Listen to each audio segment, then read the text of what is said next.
ठट्ठा जिला का खारो छान जजीरा समंदरी पानी में डूब रहा है। 10 साल पहले दरियाए सिंध पर वाक़े इस जजीरे की आबादी तकरीबन 15,000 थी। अब यहाँ सिर्फ 400 से 500 अफराद आबाद हैं। सतह समंदर में इजाफे के बायस मकामी अफराद घर छोड़ने पर मजबूर हो गए हैं। खारो छान में पीने का साफ पानी मुयसर नहीं और ना ही सेहत और तालीमी सहूलियात हैं। एक वक्त था जब यहाँ बहुत बड़ा बाजार होता था। अब कुछ ही दुकानें बाकी हैं।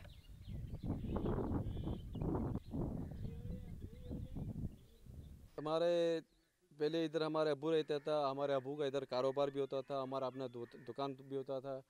अब तो उसी हवाले से अभी यहाँ पर हमारा कुछ भी नहीं बचा है, क्योंकि बचा ये नहीं है कि वजह नहीं है। तो यहाँ पर ये साइक्लोन की वजह से, पानी की वजह से वो आफतें आती है, शामतें जो आती है, लेकिन यही की वजह से कोई इधर पूछने वाला नहीं है ना सर। ये अगर पूछता कोई, इधर कोई देखभाल करता, कोई नज़रसानी यहाँ इसी इलाके पे करता, तो ऐसी सूरत हाल आज जैसा ऐसी सूरत हाल पैदा नहीं होती। ये खित्ता ना सिर्फ समंदरी पानी बल्कि तूफानों से भी बुरी तरह मुतासर हो रहा है।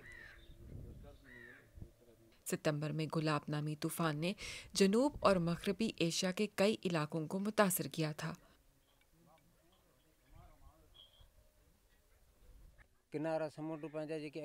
समंदर का पानी हमारे घरों की सिमत बहता है। लोग पानी को रोकने का कोई रास्ता ना होने की वजह से अपने घरों को छोड़ने पर मजबूर हैं। हमारे पास पैसे कमाने का कोई जरिया नहीं है। पहले पानी के बहाव को रोकने के लिए एक बंद था। वो मकामी मजदूर जो ये बंद बनाते थे अब यहाँ से चले गए हैं। वैसे भी ये रुकावट ज्यादा मुअस्सर नहीं थी।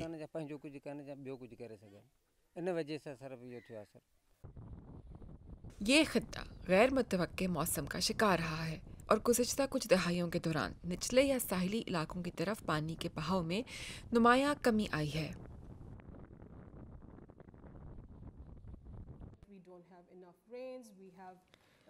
यहाँ ज़्यादा बारिश नहीं होती। हमें गैर मुतवक्को मौसमी हालात का सामना है। मौसम के बारे में पेशन गोई नहीं की जा सकती। यहाँ पर इतना पानी नहीं है कि वो साहिली या नशीबी इलाकों या डेल्टा तक पहुँच सके और फिर समंदर में शामिल हो जाए। पाकिस्तान का शुमार मौसमियाती तब्दीलियों से सबसे ज़्यादा मुतासर होने वाले 10 ममालिक में है।